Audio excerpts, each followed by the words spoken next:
Hi there, Michael Luckadoo with Open Book Build here. So we recently had a student ask us how she would know if her chosen house plan would fit on the building lot that she was looking to purchase. It's a great question, right? Nobody wants to invest thousands of dollars on a house plan or even tens of thousands of dollars on a building lot or land to only find out the house that you want won't fit.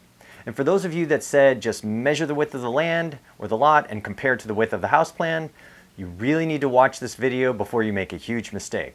So this video will give you a few simple tips for evaluating house plans and building lots to make sure that the home you want fits on the lot that you want to build on.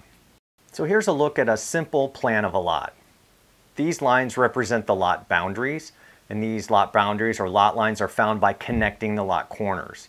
The lot corners typically have steel pins that designate their location. Now these pins are typically over a foot long.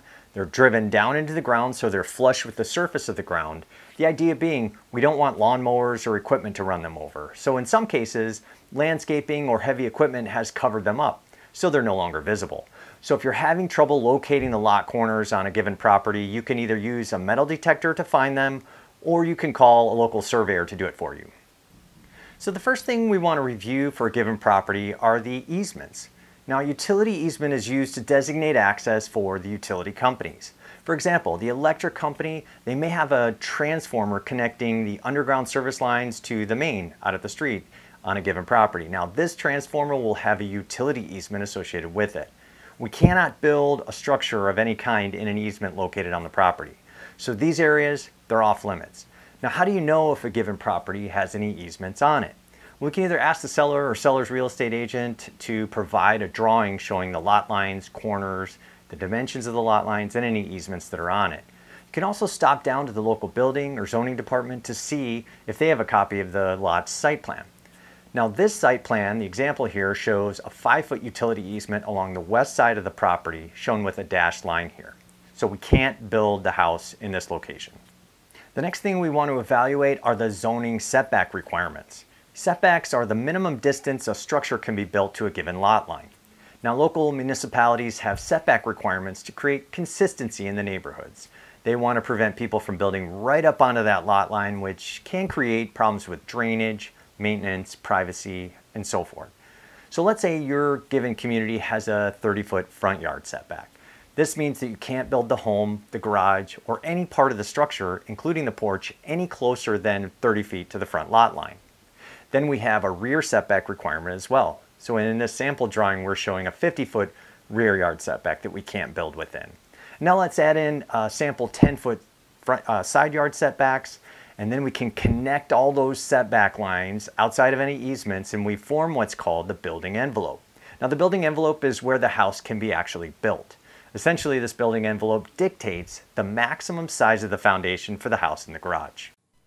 So we can place this house anywhere within those red lines in that building envelope. We can move it so the front edge of the porch is right on that front setback line, or to the left side yard setback with the garage there, or anywhere we can move it back if we want to, even though it'll increase our cost for the driveway and utility connections.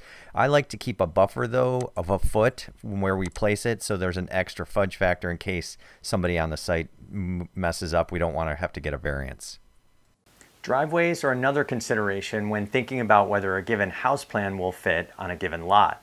Most municipalities have restrictions as to where the driveway can be on a given building site. This is important to check prior to selecting a house plan that, say, has a side entry garage. It's important to keep in mind that in a side load driveway condition, you typically need a minimum of 25 feet to be able to get cars in and out of the garage safely. So you need 25 feet from the front of the garage, side of the garage face to the side lot line.